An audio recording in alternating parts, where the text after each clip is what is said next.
Hello, everyone, and welcome back to Behind the Pages with Maggie, breaking barriers one story at a time.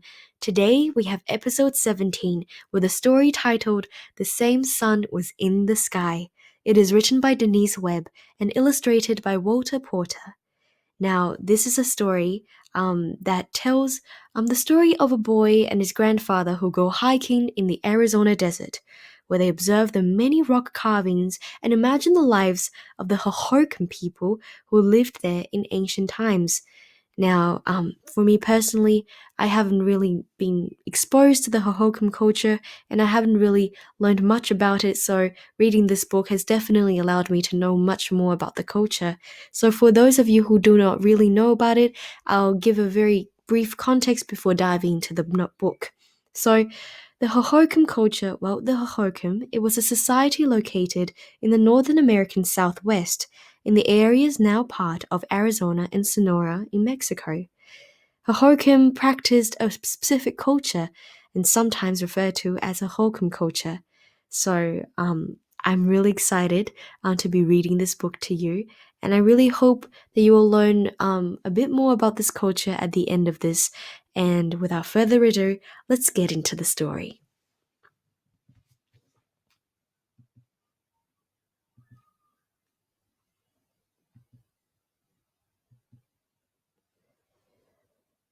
Today, my grandfather has brought me to our special place in the desert.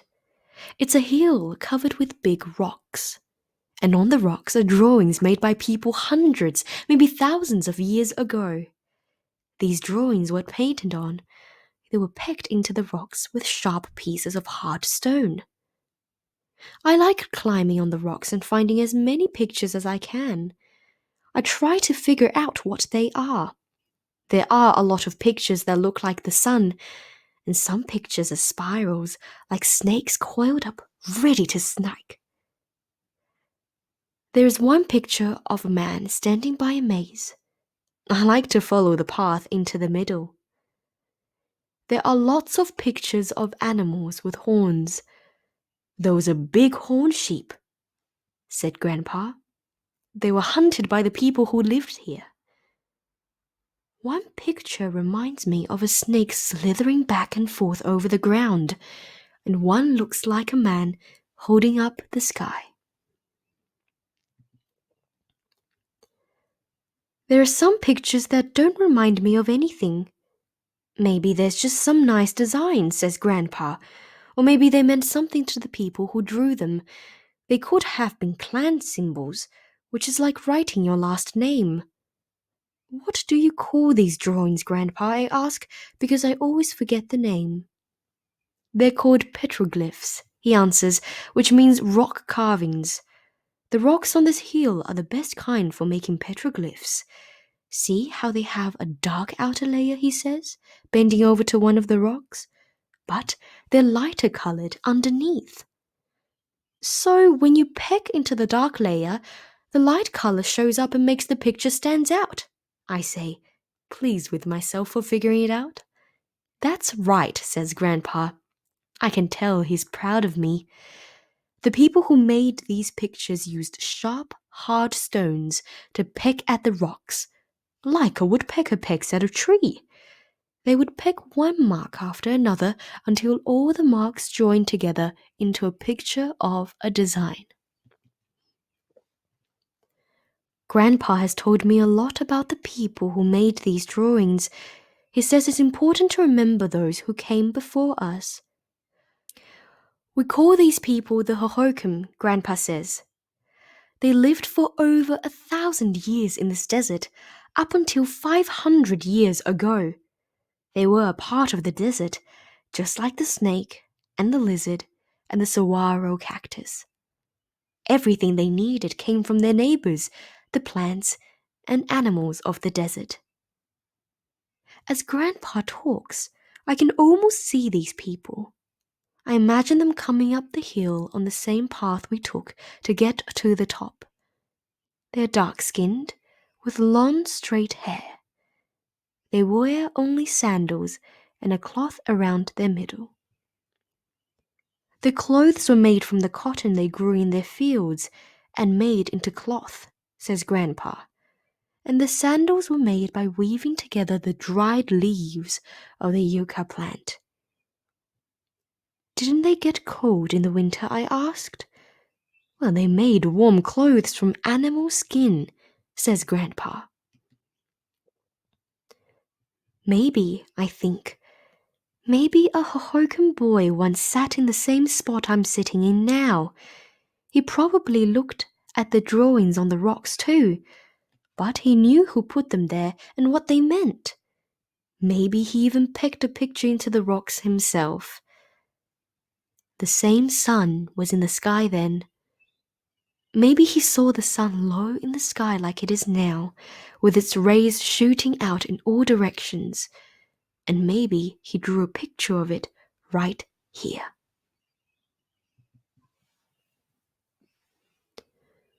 Why did the Hohokan people come to this spot, I ask?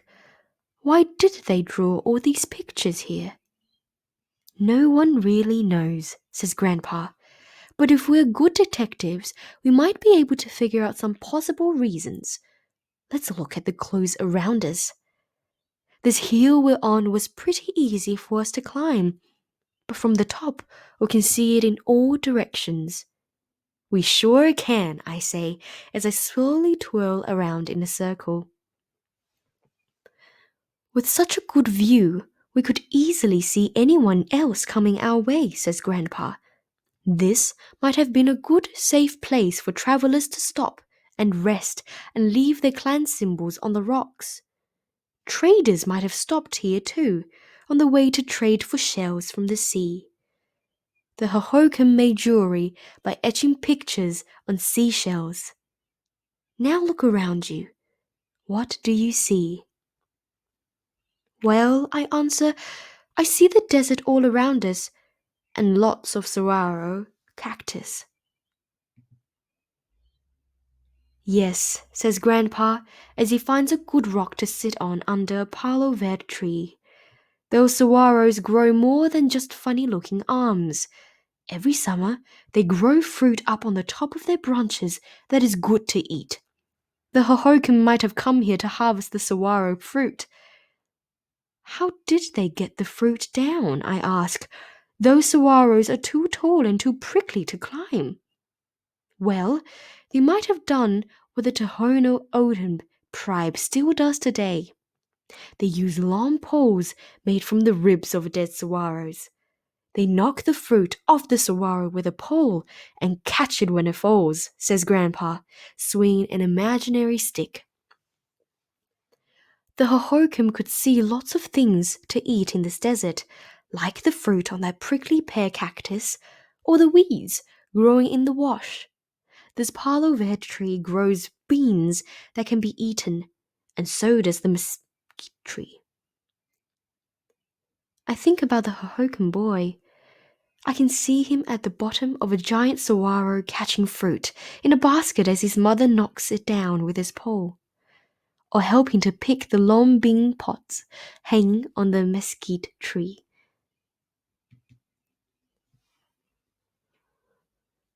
They might have camped near this hill during the harvest, says Grandpa, and maybe they drew pictures on the rocks just for fun of it, or as their artwork.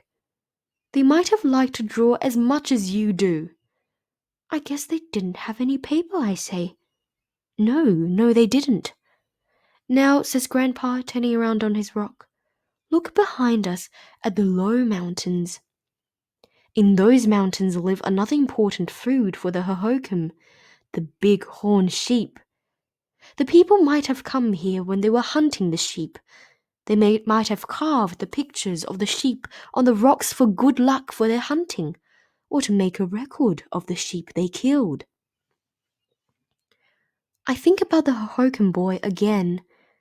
Maybe he helped the older boys and men when they shot an animal with their bows and arrows. Maybe he just helped by catching mice and lizards. Grandpa says they eat those too. Now look in front of us at the sunset, says Grandpa, and at all the sun pictures on the rocks. The sun was very important to the Hohokum. They knew they needed the sun to survive, and they might have considered it to be a god. Maybe this was a special place for ceremonies for their god, the sun, like a church would be for you. It's a nice place for a church, isn't it, Grandpa, I say? Yes, he says quietly, and we sit for a while not saying anything, just watching the sunset. Then I ask, did they live near here, Grandpa? Some of them lived in the same place our city is now, he answers. Remember the dry riverbed we walked down sometimes? Yes, I say. Once it had water in it after it rained. That's the one, says Grandpa, putting his arm around my shoulder. It's dry now because our city pumps the water from underground and doesn't leave any for the river. But once that river flowed all the time, and there was a big Hohokum village right next to it. Well, what happened to the village, I ask? Parts of it is still here, underneath our city. Sometimes when people build new buildings, they come across the ruins of Hohokum houses, and they even find some of their things, like bits of pottery or the weapons and tools they make of rocks. What did their houses look like, I ask? Well, the Hohokum dug into the ground to make the floor of the house. Grandpa shows this to me by digging into the ground with a stick. Then they built over the sunken-in part with wood and the brush, and covered it with mud. I bet the children helped put the mud on, I say. Probably, Grandpa says. The houses was just one room where everyone slept. The cooking was done outside, and people sat outside to sew or make their pottery and tools. Where did they go to the bathroom? I asked Grandpa. Well, Grandpa will answer anything I want to know. They probably had a place to go outside, away from the building, says Grandpa, smiling. They had no plumbing for things like toilets and sinks. Maybe they took baths in the river, I say. I can see the Hohokum boy splashing with his friends in the water. Yes, says Grandpa, they used the river for their drinking water too, and they dug canals to get the water from the river to their crops of corn, squash, and beans, or they planted right near the river in the floodplain. Now Grandpa's drawing long canals with his stick. They grew what food they could and went out into the desert to get the rest. But they couldn't drive here like we did, could they, Grandpa, I say? No, there were no cars then, no wagons, and they didn't even have horses to ride. The Hohokum walked wherever they went and carried the things they needed on their backs. When they moved through the desert, they heard the sound of the wind in the palo verde tree, or the rustle of a lizard darting through a bush. There was nothing else. Not like now, when we can hear the sounds of cars going by on the highway and jet planes overhead. In my mind, I can see the people walking through the desert, and I can see the boy again. But he's not walking quietly. He's laughing and running. Maybe the kids chased after horned toads and lizards when they walked, or maybe they played tag, I say. Maybe, says Grandpa. The sun goes down behind the mountains, and Grandpa built a fire in the fire pit. He says we can stay for a little while. As I watch the stars coming out in the sky all around us, I draw pictures in the sand with a stick. Pictures like I saw on the rocks today. I imagine the Hohokum boy sitting beside me, drawing the same pictures. Maybe he had a grandpa who told him stories about the ones who came before them. Grandpa, I say, someday we'll be the ones who came before. Yes, says Grandpa. Someday some grandpa might be telling his grandson about 1,000 years ago in the 20th century, when people drove cars and watched television. Maybe they'll dig up the ruins of your house and find some of your toys and try to figure out what they are. I try to imagine the boy in the future, and I see him landing on the same hill in his rocket car, standing on the same rocks I stood on today, under the same sun. He'll look at the pictures on the rocks too, if they're still here. As I think about that boy from the future, I wonder if the Hohokan boy ever tried to imagine me. Well, that is the end of the story, but I think it is also very noteworthy to have a listen to what the author's note is on the Hohokan people and their culture and the society they used to live in. The Hohokam lived in southern Arizona from about 300 to 1500 AD. They may have come from Arizona from Mexico, or they may have developed out of an earlier group of desert dwellers called Archaic people, who were hunters and gatherers. Many Hohokam settled along the Salt and Gila rivers, and in other parts of the Sonoran Desert. Hohokam settlements have also been found as far north as Flagstaff, Arizona, and as far south as the Mexican border. The Hohokam boy in the story lived along the Santa Cruz River in the same place where the city of Tucson now lies. There were about 200 people in his village, and there were several other villages nearby. The Hohokam discovered ways to make life in the desert easier. Because they could bring water to their crops through irrigation, they were also able to settle into permanent villages and become farmers. They did not have to keep moving in search of food like earlier groups of desert people, and their pit houses were well built for life in the desert. The sunken floor provided extra cooling in the summer and heating in the winter, and the Hohokam made pottery from clay found in desert washes and painted it with red paint on tan or brown backgrounds. Archaeologists do not know for sure what type of clothing the Hohokam wore, but they do know that the Hohokam wore shell and stone jewelry. Shell, stone, and pottery last for hundreds of years, whereas cloth does not. They were the first people in the Americas to etch pictures onto seashells.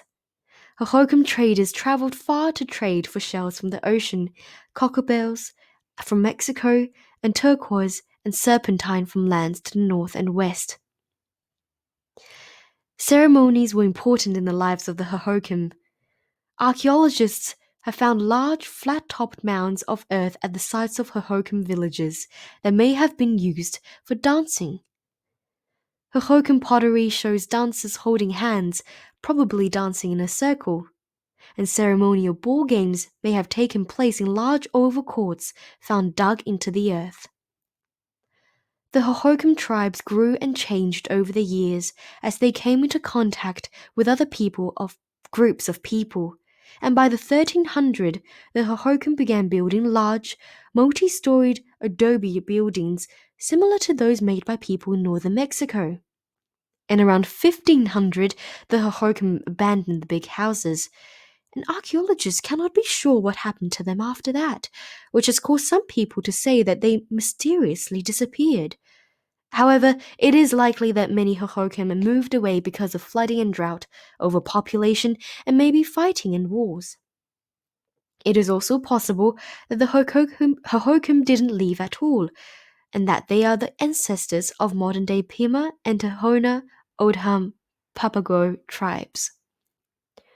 Petroglyphs like those the boy and his grandfather found in the story can also be found all over the world, made by many different groups of people. When visiting petroglyphs, it is important to remember a few things that will help save them for future generations to enjoy. First, you must never remove the rocks that the petroglyphs are carved on. It is also important not to walk on them, touch them, or make rubbings on them, which could wear them away.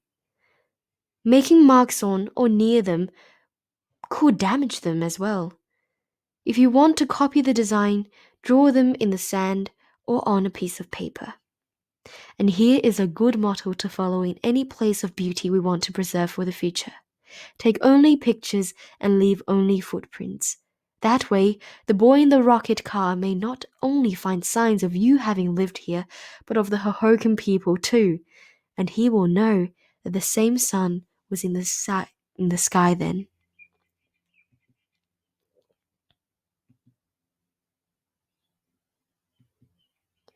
Well, that is the end of the story. I really hope you enjoyed this story and have learned a bit more about the Hohokum culture and their people and the society they lived in. I really did hope you enjoy this. I cannot wait to see you next time in our next episode of Behind the Pages with Maggie, breaking barriers one story at a time. Goodbye for now.